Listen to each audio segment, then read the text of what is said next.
During the break there, I was talking to a few people and I was starting to think, why do I get to stand up here and talk about self-belief?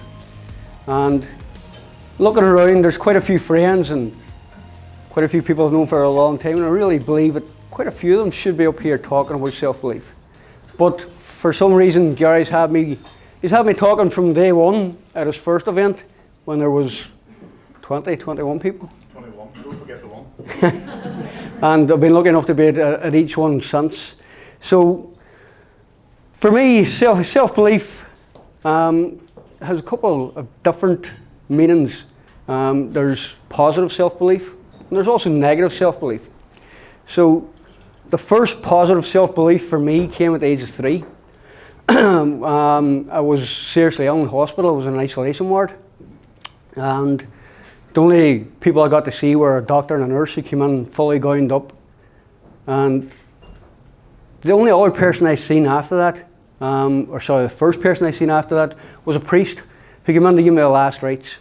The doctors and nurses had given up on me. They told me I was dying, and the priest who came in also told me I was dying. So I had no other reason to believe anything else. So as far as I was concerned, I was dying. The priest was followed by my mother, who came in and held my hand and said her goodbyes. So again, no reason to believe there was anything going to change. I was dying and that was it. And then my father came in and he held my hand. And he told me that he knew that I could make it. And that was the first different opinion I had. The first positive, really, that I'd heard. Obviously it worked. I'm still here, unfortunately for you. So, going on from that, a real negative belief I had then also surrounded my father. And it was at the time of my father's death. My father died, he was a very young man. He died at the age of 52. And I was really close to him for many reasons. I worked with him. I left school and went to work in the family business, and I've been working with him since I was 14. And he was really, really close to me, and he lay suffering for 2 years and he eventually died. And I honestly believed that I couldn't live without him. I was married, had 2 beautiful children, and I thought my life was over. I really did believe it was over. In fact, I believed it so much that my wife and my children didn't really matter to me at that time. I didn't give them a second thought, and I planned my own suicide. And I went to carry it out. And I met someone who appeared to me to be worse off than me, so I talked him out of it. But that didn't change my thoughts. So, on the second attempt where I went to commit suicide, I got a vision of my father's face in front of me, and I realised how disappointed he would have been in me. So that's the only thing that stopped me. So, in effect, my father's belief in me saved my life twice. He actually saved my life physically one other time where I had to revive me, but that's another story for another day. So my father instilled in me a lot of real good values. But moving on, I took on the family business after my father died and went on through different businesses then. But through my own deep, dark moments, I thought I needed something to hold on to keep me moving forward. I needed something to believe in. I needed something that would give me a belief in myself. And in those days, that was the mid-90s, men didn't talk about things. They still don't really, and it's a sad reality. So I didn't go to a doctor. I wasn't officially diagnosed as having depression, but I was in no doubt of what it was. So I believe that I had to help myself through it. I don't believe that's the right choice for everyone, but for me, I believed it was the right one. And I still believe it was the right one because of where it's brought me to. Through going through personal development, I have become a master practitioner in NLP, just like Vivian. Clinical hypnotherapist, just like Vivian. Half of my PowerPoint is going to be just like Vivian's. But we'll get through it. Gorgeous, just like me. I don't know about that, but time now. Thank you. Didn't know you were that way inclined, but you're here. So I've gone through various different businesses, and a business coach and a business mentor, and I'm launching a new product now on Saturday in Dublin that's going to help people in other ways as well. And I also have a men's mental health group that I started last year. Because a year ago in Derry, there was a lot of young men who were in dark places as well, and there was a spate of suicides going on. There was a lot of people talking about what they were going to do and what they wanted to do. And all I did was put a post up on Facebook saying I was going to be in a certain cafe at a certain time on a regular basis if anyone wanted to talk. And it's grew from there, and it's now growing into a community interest company where we can raise funds and do educational programs around schools for men, for their mental health. But whenever I was thinking about tonight and about self-belief, I was wondering what would I talk about? And I started thinking about what is self-belief? And just leave it then. I went to the dictionary. Meaning confidence in your own ability or judgment.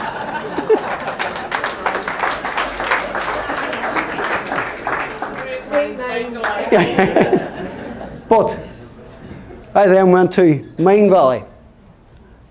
And Vision says that self-belief is the freedom to make mistakes. It lets you see opportunities, find creative solutions, stimulates action and persistence, and makes other people more responsive.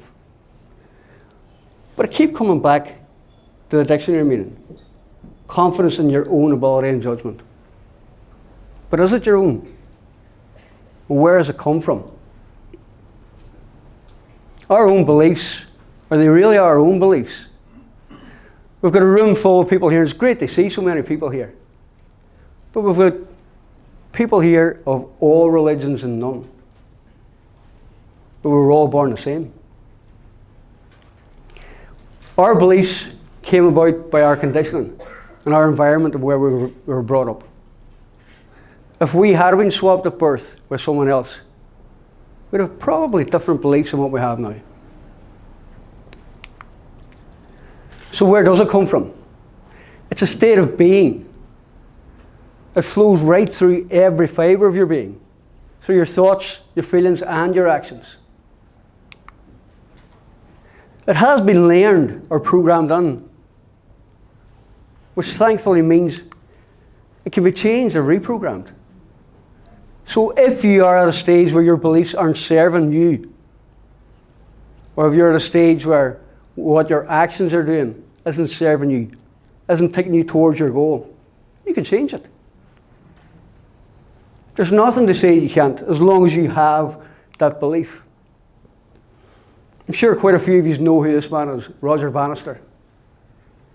For years, it was scientifically proven that it was impossible for a human to run a sub 4-minute mile. They'd done scientific tests and it was impossible to do it. Therefore, no one had done it. But Roger Bannister in 1954, he ran the first sub 4-minute mile. Within the next year, 4 other people had done it. The first one, less than 2 months after he'd done it, simply because it had been done. Simply because that taboo was gone. Someone kept on striving, made it happen, therefore it was possible. So within a year, within a year there was 4 others, but to date, there's 1,400 athletes who have accomplished that. Now, in actual fact, it says 1,400 male athletes, but I know better than to put that up on here. So there's nothing that can't be done whenever you have the belief in yourself. What threatens your self-belief? Your past has both conditioned your self-belief, but it also threatens it. Bad things have happened. Bad things do happen. Whenever we dwell on the bad things, whenever we keep focusing on the bad things, more bad things happen. It prevents us from getting what we want. Negative thoughts happen. I still get negative thoughts. My last suicidal thought was almost a year ago. It was in December last year. But it disappeared almost as quick as it came, because I've conditioned my mind in a different way. Doesn't mean I don't get negative thoughts. Doesn't mean I don't get bad thoughts. Doesn't mean bad things don't happen. But it means I know how to deal with it. Because I have a belief that I can get past it, and I do get past it. And I help other people get past them too. What about your past is haunting you? Everyone here has got something from their past that keeps popping up every now and again. Some ghost that's haunting you. You can change it. Only you have the power to change what's happening to you. So, all these bad things and the negative thoughts and the thoughts that are haunting you, they don't define you if you choose not to let them define you. Our superiors, or who we class as our superiors, also affect our self-belief.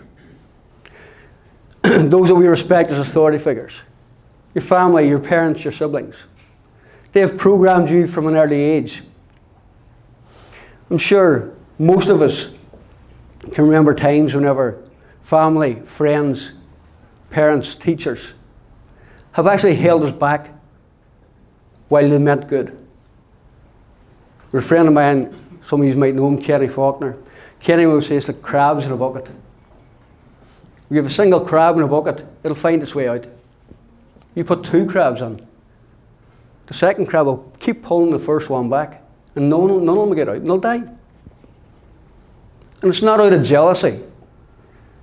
It's out of fear for what they might do themselves. So they can both support us and steal our self-belief as well.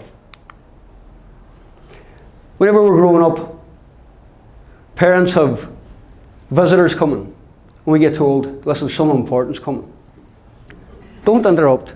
Go into another room, sit and be quiet. Children should be seen and not heard. This can instill negative thoughts in you. I'm not important enough to speak to someone that is important. It can live with you for the rest of your life unless you choose to change it. You can feel that you're not important enough, not good enough to do or say certain things simply because of the conditioning and the programming that you've had in a younger age.